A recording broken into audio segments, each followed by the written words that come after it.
रूस की corona vaccine Sputnik जल्द ही भारत में भी मिलेगी। नीति आयोग के मुताबिक अगले हफ्ते से स्पुतनिक वैक्सीन देश में उपलब्ध होगी। नीति आयोग के सदस्य वीके पॉल ने बताया है कि स्पुतनिक की बड़ी खेप भारत पहुंच चुकी है और अगले हफ्ते तक देश में उपलब्ध भी हो जाएगी। वीके पॉल ने यह भी बताया कि जुलाई से स्पुतनिक वैक्सीन का उत्पादन देश में ही शुरू हो जाएगा।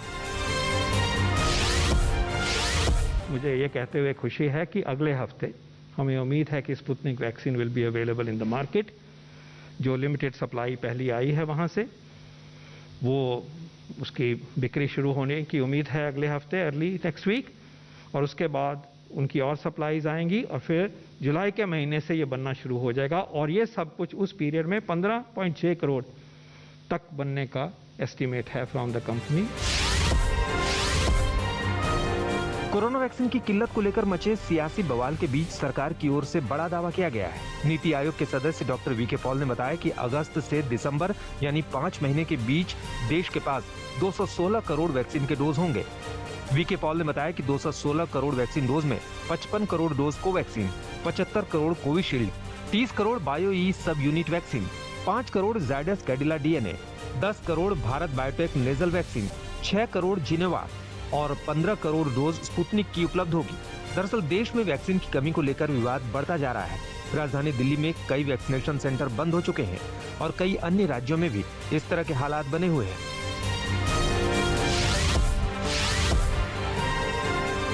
बिहार के बक्सर के बाद अब पटना में भी गंगा नदी में शव मिलने से हड़कंप मच गया है। पटना के गुलाबी घाट पर नदी में शव पाए गए हैं। प्रशासन इस बात की जांच कर रहा है कि आखिर गंगा नदी में शव कहां से आए। इस बीच पटना प्रशासन ने लोगों से नदी में शव ना फेंकने की अपील की है।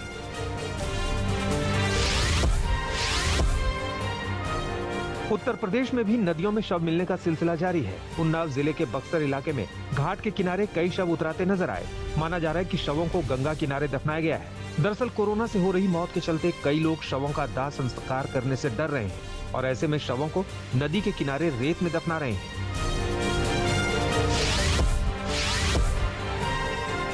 यूपी और बिहार में गंगा नदी में मिल रहे शव के मामले पर राष्ट्रीय मानवाधिकार आयोग ने संज्ञान लिया है। एनएचआरसी ने मामले में केंद्र, यूपी और बिहार की सरकारों को नोटिस जारी कर 4 हफ्तों में कार्रवाई की रिपोर्ट मांगी है।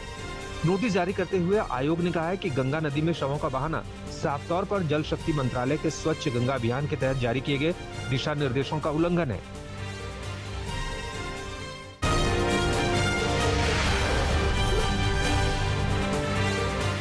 महाराष्ट्र में कोरोना के 42,582 नए केस आए हैं। हालांकि प्रदेश में कोरोना से मृतकों की संख्या चिंता का विषय बनी हुई है।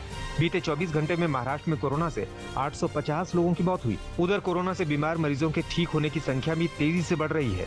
एक दिन में महाराष्ट्र में 54,500 से ज्यादा मरीज ठीक हुए। प्रदेश में अभी कोरोना के 5,33,000 से ज्यादा एक्टिव केस हैं। प्रदेश में कोरोना संक्रमण के मामले में कुछ कमी के बीच महाराष्ट्र सरकार ने लॉकडाउन जैसी पाबंदियों को 1 जून तक बढ़ा दिया है। अब राज्य में 1 जून की सुबह 7 बजे तक लॉकडाउन जैसी पाबंदियां लागू रहेंगी। नए आदेश के मुताबिक अब अगर कोई व्यक्ति दूसरे राज्य से महाराष्ट्र आता है तो उसे RT-PCR नेगेटिव रिपोर्ट दिखानी होगी। ये हर किसी पर लागू होगा, यानी बस, ट्रेन, कैब, प्लेन से कोई महाराष्ट्र आ रहे हैं तो उसे रिपोर्ट दिखानी होगी। वैक्सीन की कमी की वजह से महाराष्ट्र में फिलहाल 18 से 44 साल तक के लोगों का टीकाकरण रोक दिया गया है। हालांकि 45 साल से अधिक उम्र वालों का टीकाकरण जारी है। वैक्सीन की कमी को दूर करने के लिए सरकार की ओर से ग्लोबल टेंडर निकाला गया है और जल्द से जल्द टीका उपलब्ध करवाने के लिए दुनिया की कंपनियों को आमंत्रित किया गया है। देश में कोरोना संकट के बीच दिल्ली से राहत भरी खबर है। प्रदेश में कोरोना संक्रमितों की संख्या लगातार घट रही है। दिल्ली में बीते 24 घंटे में कोरोना के 10,489 नए केस आए और 308 लोगों की मौत हुई। प्रदेश में कोरोना संक्रमण की दर घटकर 14.24% हो गई है। दिल्ली में फिलहाल कोरोना के 77,717 एक्टिव केस हैं। पॉजिटिविटी रेट 14% आ चुका है और मरीजों की संख्या, डेली जो मरीज आ रहे हैं उनकी संख्या भी आज घट के 10,400 के करीब रह गई है। तो केसेस तेज़ी से कम हुए हैं। जितनी तेज़ी से केसेस बढ़े थे उतनी तेज़ी से दिल्ली में ऑक्सीजन की डिमांड भी बढ़ी थी, ऑक्सीजन की ज़रूरत भी बढ़ी थी। और अब जबकि केसेस तेज़ी से नीचे आए हैं तो अस्पतालों में बेड्स भी खाली हुए हैं और ऑक्सीजन की डिमांड में भी कमी आई है। दिल्ली में अब 45 साल से अधिक उम्र के लोग बिना रजिस्ट्रेशन के ही टीकाकरण करा सकेंगे। वैक्सीनेशन प्रक्रिया को लेकर डिप्टी सीएम मनीष सिसोदिया की बैठक के बाद ये फैसला लिया गया। बैठक में ये फैसला भी हुआ कि वैक्सीनेशन केंद्रों को अस्पतालों से शिफ्ट कर दिल्ली के सरकारी स्कूलों में खोला जाएगा। सिसोदिया ने केंद्र सरकार से वैक्सीन की मांग जल्द पूरी करने की अपील की ताकि दिल्ली के लोगों को जल्द से जल्द वैक्सीन लगवाई जा सके। कोरोना के मरीजों की घटती संख्या के बीच दिल्ली के उप मुख्यमंत्री मनीष सिसोदिया ने केंद्र से ऑक्सीजन का कोटा कम करने की मांग की है। केंद्र को लिखी चिट्ठी में मनीष सिसोदिया ने कहा कि दिल्ली को फिलहाल 582 मीट्रिक टन ऑक्सीजन की जरूरत है। दिल्ली को रोजाना इतनी ऑक्सीजन मुहैया कराई जाए, बाकी ऑक्सीजन जरूरतमंद राज्यों को दी जाए।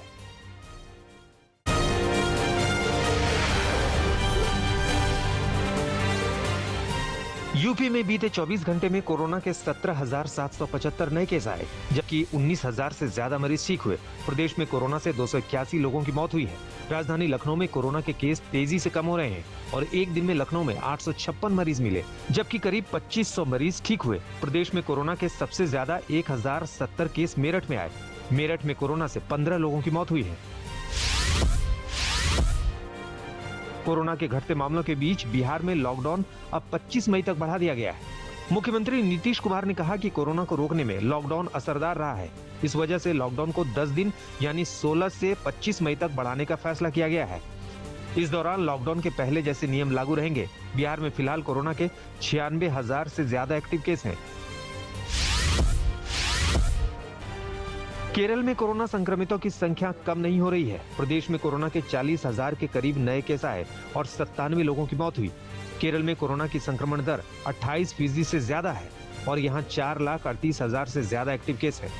इस बीच केरल में बारिश के रेड अलर्ट को देखते हुए तिरुवनंतपुरम, कोट्टम और पथानामथिट्टा 3 जिलों में आज वैक्सीनेशन कार्यक्रम रोका गया है।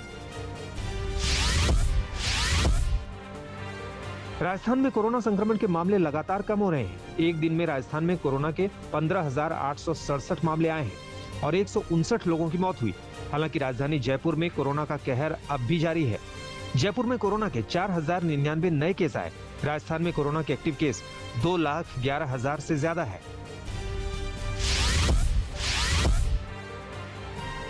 उत्तराखंड में फिर 7,000 से ज्यादा कोरोना केस आए हैं। प्रदेश में बीते 24 घंटे में कोरोना के 7,127 नए केस आए, जबकि कोरोना के चलते 122 लोगों की मौत हुई। प्रदेश में कोरोना संक्रमण के सबसे ज्यादा केस राजधानी देहरादून में आ रहे हैं, जहां 2,094 नए मरीज मिले, जबकि हरिद्वार में 1,354 मरीज मिले। कोरोना का संक्रमण रोकने के लिए प्रदेश में 18 मई तक सख्त लॉकडाउन लगाया गया है।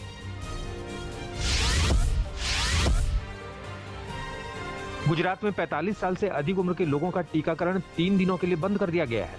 आज से 3 दिन 45 साल से ज्यादा उम्र के लोगों को कोरोना का पहला या दूसरा टीका नहीं दिया जाएगा।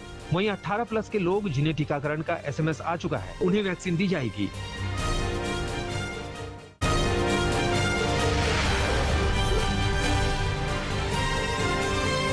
कोरोना के दौर में PGI रोहतक में बड़ी लापरवाही सामने आई है, जहां कोरोना मरीजों की मौत के बाद 7 शव एक ही एम्बुलेंस में ले जाए गए। एम्बुलेंस चालक ने भी माना कि वो एक साथ 7 शव एम्बुलेंस में लेकर गया। उधर रोहतक PGI के प्रशासन का कहना है कि 1 से 2 शव रोजाना एम्बुलेंस में ले जाए जाते हैं। ऐसा कोरोना मरीजों का समय पर दाह संस्कार किया जाए, इसलिए किया जाता है। हम अपना किसी का भी क्रियाक्रम करते हैं, उसमें बॉडी में और ठंडा जलने के बाद उस स्पेस को नहीं यूज़ कर सकते। तो ऐसे में ये है कि एक ही बारी में हम जब लेकर जाते हैं ताकि जल्दी से उनका हो जाए और अगले लोगों का जो हमारे पास बाकी डेड बॉडीज़ हैं उनको हम शाम के लॉट में भेज सकें। कोरोना काल में मृतकों की अस्थियां रखने का संकट मंडराने लगा है। लॉकडाउन की वजह से परिजन अस्थियां हरिद्वार या दूसरी जगहों पर विसर्जित नहीं कर पा रहे हैं। ऐसे में लोकसभा अध्यक्ष ओम बिरला ने अस्थि संग्रहण केंद्र का संचालन शुरू करवाया है। कोटा में इस अस्थि संग्रहण केंद्र में जरूरतमंद लोग अस्थि कलश रख सकते हैं। सुरक्षा के लिहाज से इस केंद्र में CCTV कैमरे भी लगाए गए हैं और अस्थियों की सुरक्षा के लिए गार्ड भी।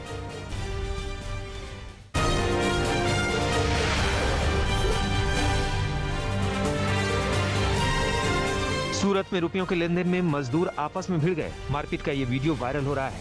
वीडियो में साफ दिख रहा है कि कैसे बेरहमी से एक मजदूर साथी मजदूर की पिटाई कर रहा है। इस मारपीट में 2 लोग बुरी तरह घायल हुए हैं। घायलों को अस्पताल में भर्ती कराया गया है। इस मामले की जांच के आदेश दे दिए गए हैं।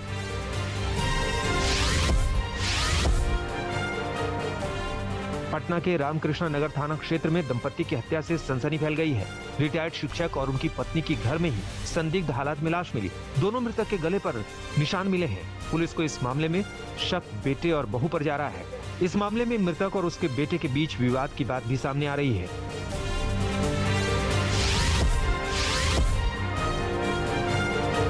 पश्चिम बंगाल के दुर्गापुर में दूसरी शादी रचाने पर भाई ने बहन को गोली मार डाली।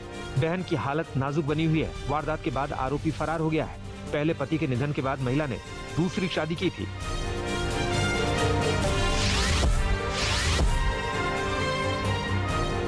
गढ़चिरौली में मुठभेड़ में मारे गए नक्सलियों की पहचान हो गई है। मारे गए दोनों नक्सलियों पर करीब 14 लाख का इनाम था।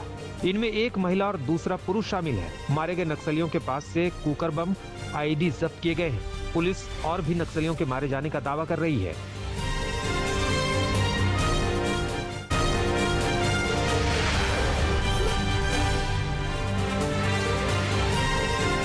इजराइल और हमास के बीच रॉकेट हमले जारी हैं। इजरायली हमले में अब तक 55 से ज्यादा लोगों की मौत हो चुकी है। इजरायली हमले में गाजा में हमास के बड़े नेता की मौत हुई है। वहीं इजरायली प्रधानमंत्री नेतन्याहू ने एक बार फिर साफ किया है कि अभी ये शुरुआत है।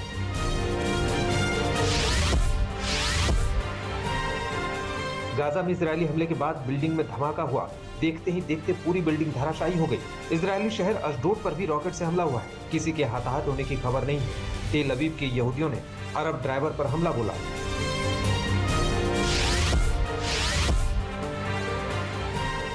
फिलिस्तीन से संघर्ष पर बिडेन ने नेतन्याहू से बात की। अमेरिकी राष्ट्रपति ने जल्द शांति की उम्मीद जताई है। प्रधानमंत्री बेंजामिन नेतन्याहू ने कहा है कि अरब नागरिकों के व्यापक प्रदर्शनों को रोकने के लिए इजरायल जरूरत पड़ने पर अधिक ताकत का इस्तेमाल करेगा।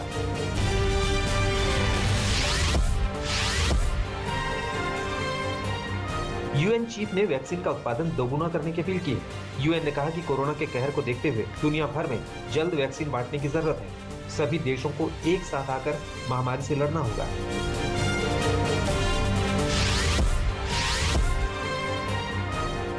57 अमेरिकी कांग्रेसियों ने बाइडेन से भारत को कोविड-19 सहायता देने का आग्रह किया है। कोरोना की दूसरी लहर से जूझ रहे भारत को हर संभव मदद देने के लिए कांग्रेस ने कहा है।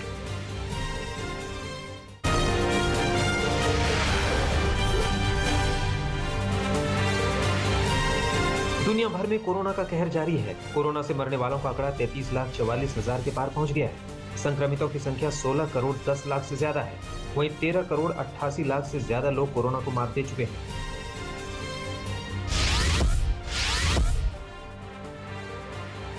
अमेरिका के कैरोलिना में गैस स्टेशन के बाहर लंबी लाइन लगी। दक्षिण पूर्व राज्यों में ईंधन की भारी किल्लत दिखी। अमेरिका की सबसे बड़ी पाइपलाइन पर साइबर अटैक के बाद ये समस्या सामने आ रही है।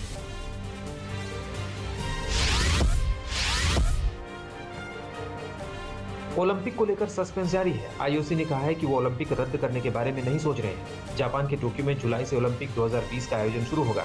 फिलहाल टोक्यो सहित जापान के कई शहरों में आपातकाल लगा है।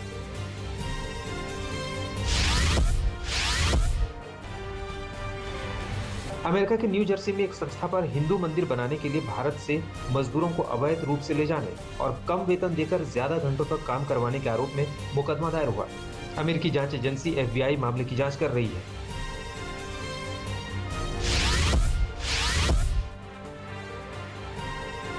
ब्रिटेन के रॉयल मेल ने ड्यूक ऑफ एडिनबर्ग के प्रिंस फिलिप की याद में 4 नए डाक टिकट जारी किए गए। इसी साल 24 जून से सामान्य बिक्री के लिए टिकट उपलब्ध होंगे। 9 अप्रैल को 99 वर्ष की उम्र में प्रिंस फिलिप का निधन हो गया था।